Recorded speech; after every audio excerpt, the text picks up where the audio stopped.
मला मारण्यासाठी 2.5 कोटींची डील झाली. धनंजय मुंडेंनी सुपारी दिल्याचा जरांगेंचा मोठा आरोप. बीडमधील कांचन नावाची व्यक्ती धनंजय मुंडेंचा माणूस, जरांगेंचा खुलासा. मनोज जरांगे यांना जीवे मारण्याचा कट रचणाऱ्या आरोपी दादा गरड याचा कबुली देतानाचा व्हिडिओ समोर. व्हिडिओतून सहभागाचा केला आरोप.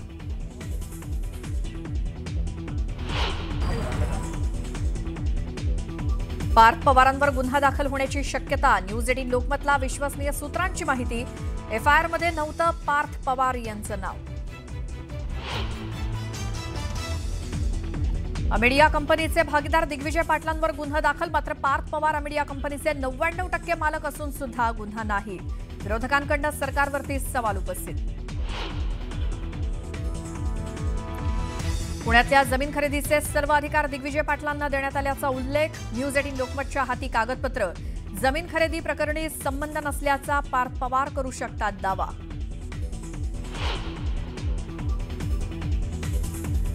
जमीन गैरव्यवहार प्रकरणी राहुल गांधींची ट्विट करत टीका. मतचोरी करणाऱ्या सरकारकडून जमीन चोरी असं म्हणत मोदींवरती निशाणा.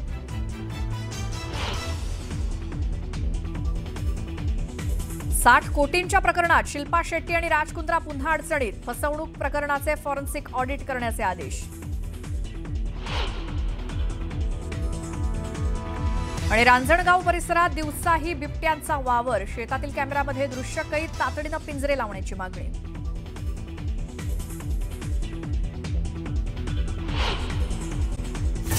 ही आमची वृत्ती आहे. घरी आला म्हणून धोपटायचा असले संस्कार आमच्यावर नाही.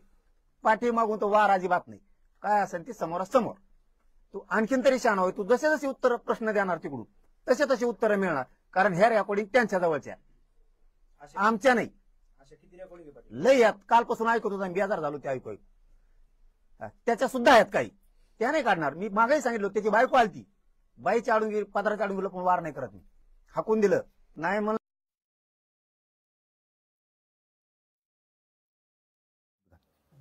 या असे त्याचं वैयक्तिक सुद्धा लई कार्यकर्त्याचं, नेत्याचं, त्याचे वैयक्तिक ते बोललेले असते त्यांना काही मोठ्या मनाने. कारण हे कार्यकर्ते दोन एकदम जवळ गेलते. त्यामुळे बोलत असं कोणाकोणावर डाव काय करायचा काय असेल ते सुद्धा आहे. मी तिकडे नाही घुसणार. मी एवढ्याच विषयात घुसणार. फक्त तूच घातपात घडवून आणायचं ठरवलं. एकदम जवळ गेलते. त्यामुळे बोलत असं कोणाकोणावर डाव काय करायचा काय असेल ते सुद्धा आहे. मी तिकडे नाही घुसणार. मी एवढ्याच विषयात घुसणार. फक्त तूच घातपात घडवून आणायचं ठरवलं होतं. याच्यात तूचे बाकीचे याच्यात जर चौकशी करायची असेल आमच्यामुळं तुमच्यावरचे संकट टळतील. ओबीसीचे काही नेते असतील किंवा मराठ्याचे काही नेते असतील किंवा फडणवीस साहेब असतील किंवा त्यांचं मंत्रिमंडळ असेल. तुमच्यासाठी जसं माझ्यावर वेळ आली तशावर तुमच्यावर यायची नसेल तर माझ्यामुळं कमीत कमी तुम्हाला सावध करायचं. करायलोय मी. चेक करा. नका करू त्यांना काय करायचं करा. पण माझी इच्छा आहे त्यांच्याकडे खूप माहिती. त्यातल्या एक जणाकडे तर अति माहिती. तुमच्याही अनेक गोष्टी आमच्याकडे आहेत. अरे मी तर म्हणतो ओपनच होऊन दे ना. मी काय नाही म्हणतो का. मी काय नाही म्हणतो का. काही असू दे. काही असू दे. आता तो तर हे खोटं नाटक केलंच ना. व्हिडिओ बनवून आणणारे परराज्यात जा रे. तुम्हाला एवढाले पैसे आणि तुम्ही पैशासाठी जातीवर उलटाला. मग ते तर करतोच ना तू खोटं नाटक. हे काय व्हिडिओ व्हायरल करायचे, रेकॉर्डिंग व्हायरल करायचे, आम्हाला बदनाम करायचं. तू त्या कार्यक्रमात बोलला बीडच्या, आम्ही प्रत्युत्तर दिलं, झाला विषय. पण तू ज्यावेळेस कटापर्यंत आला ह्या मग मी सिरियस घेतलं. पाटील जो आरोपी आहे तो तुमचा जुना सहकारी होता आणि त्यांच्या जामिनासाठी तुम्ही स्वतःची शेती विकली होती अशी देखील माहिती समोर येते. मला काहीच काढायचं नाही मागचं. कोणी जवळचं आहे लांबचं आहे याच्याशी काही देणं घेणं नाही राहिलं. जवळ कोण असतो. जुनी एक म्हण आहे साहेब. एखाद्या जर ताटात अन्न खाऊ घातलं ना, जीव बी गेला तरी शत्रुत्व तिथंच सोडायचं. हे मराठ्यांचं आहे. गोड बोलून जवळ घ्यायचं आणि मग घात करायचा असे नसतात जवळचे. आणि ज्या जातीसाठी मी करतोय त्याच जातीतले काही थोडेफार त्यांनी अंगावर यावं. कुटुंब डावावर लावला ह्या मनोज जरांगेंनी.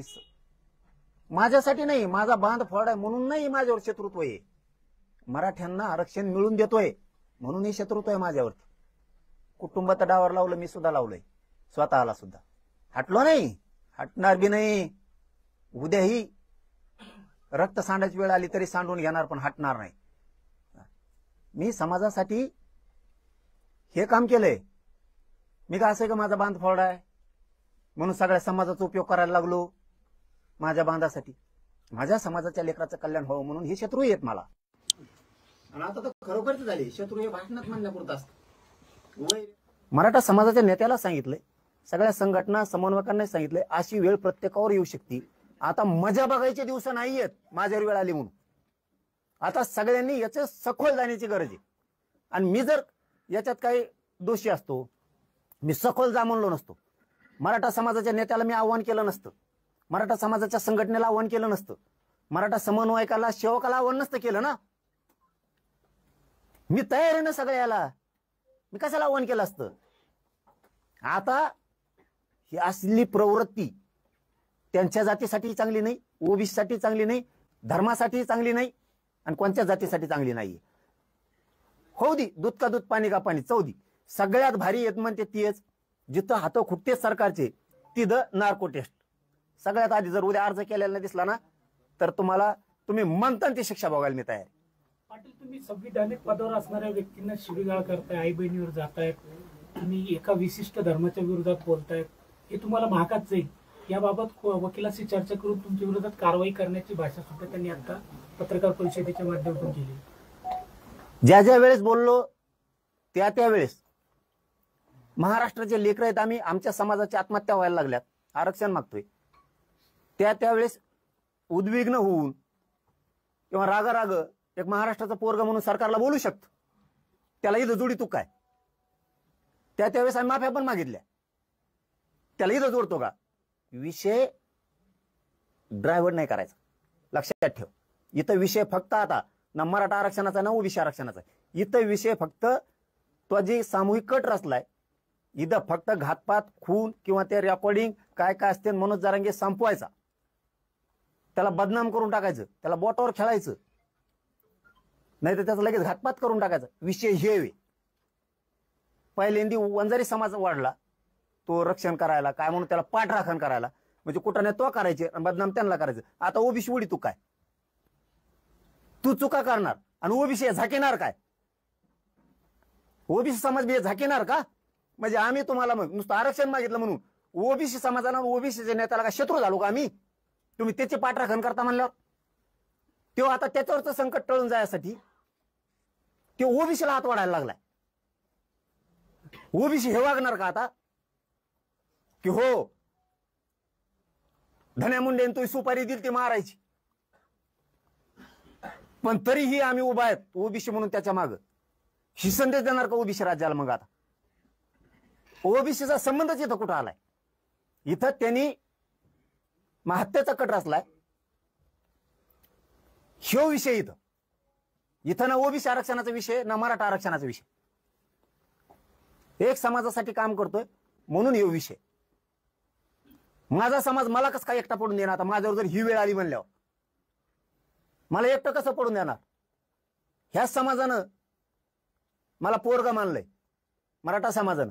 मी त्यांना मायबाप मानलंय ना, माय बघत नाही ना बाप बघत नाही, मी ना लेकरं कुठे बघत नाही. तो 6 कोटी मायबाप समाज सगळ्या पक्षासह गोरगरीब सगळा मराठा समाज यो मला आता कसं काय माझ्यावर वेळ आल्यावर उघडं पडून देत? ज्यावेळेस समाजावर वेळ येते त्यावेळेस छाती पुढं करून मी अंगावर जातो आणि समाजाचं शत्रुत्व माझ्या अंगावर घेतोय. आज माझ्यावर वेळ आली, माझा समाज कसं काय घरात बसन आता? आणि ओबीसी ते खून करणाऱ्याला कसं काय साथ देणार? हे कसं शक्य आहे? कारण इथं हत्येचा प्रश्न आहे, आरक्षणाचा नाही. उद्या वकिलाशी चर्चा करून कायदेशीर कारवाई करणार. काय कर चल, म्हणजे मग खून करायला निघाला आणि कारवाई तूच करणार. आणि हे सत्ताधारी आणि हे अजितदादा असे पाळणार. आता अजितदादाला पण शॉक बसला असेल ना, झालं आरक्षणाच्या विषयात अजितदादांना बोललो असतो, योजनेबद्दल एखाद्या बोललो असतो. विषय इथं आता डायरेक्ट हत्या घडून आणण्यापर्यंत. आम्ही तुम्हाला दोषी धरतो का अजितदादाला? नाही, पण तुम्हाला आता अजितदादा हे असले विकृत लोक हे संपावं लागते. पर्याय नाही. फडणवीस साहेबाला सुद्धा आता याचा छडाच लावावा लागणार आहे. आमच्या शिंदे साहेबाला सुद्धा याच्यात आता लक्ष घालावं लागणार आहे. याला ना ओबीसी आहे ना याला ओबीसीचे नेते आहेत. ह्यो कोणाचं पण त्याचं नाही ऐकलं की कांड लावतो. ना ह्यो मराठ्याचा आहे ना मराठा नेत्यांचा आहे. कांड करायच्या मागं लागतो. ह्यो ना कोणत्या पक्षाचा आहे ना पक्षाच्या अध्यक्षाचा आहे. कांड करायच्या मागं लागतो. आता याच्यातून तुमचे सुद्धा कुठं काही होणार असलं तर दुरुस्त करा आणि याची इतकी सखोल जाऊ द्या ना. फडणवीस साहेब, अर्ज करायचा असेल तर आम्हाला सांगा, नार्को टेस्टचा आम्ही करतो. नसता तुमच्याकडूनच काही ऑर्डर असतील तर उद्या सुरू करा नार्को टेस्टच्या.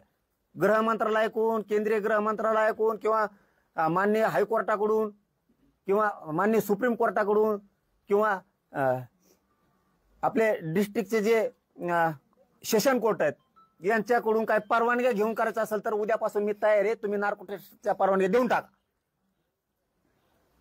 तयारी आपली लई. सीआयडी चौकशीची सुद्धा मागणी आहे. अरे शियाड्यान बेसरामान तुला काय आणायचं ताण. पण सगळ्यात भारी नार्को टेस्ट आहे म्हणतात ना, होऊ दे. आम्ही तर अर्ज करतोच, पण आमच्या अर्जावर काही जमत नसेल असं काय असेल कायद्यात तर गृह मंत्रालयाने आदेश काढा नार्को टेस्ट करायची म्हणून. होऊ द्या. कुणाकुणाची मही तर होऊन द्या ना. मही होऊन द्या. चला, मी जर काही केलं असेल ते म्हणतो ते तो हे लोक आहेत नाही करत मी इतकं नीच. सुरू नार्को टेस्ट.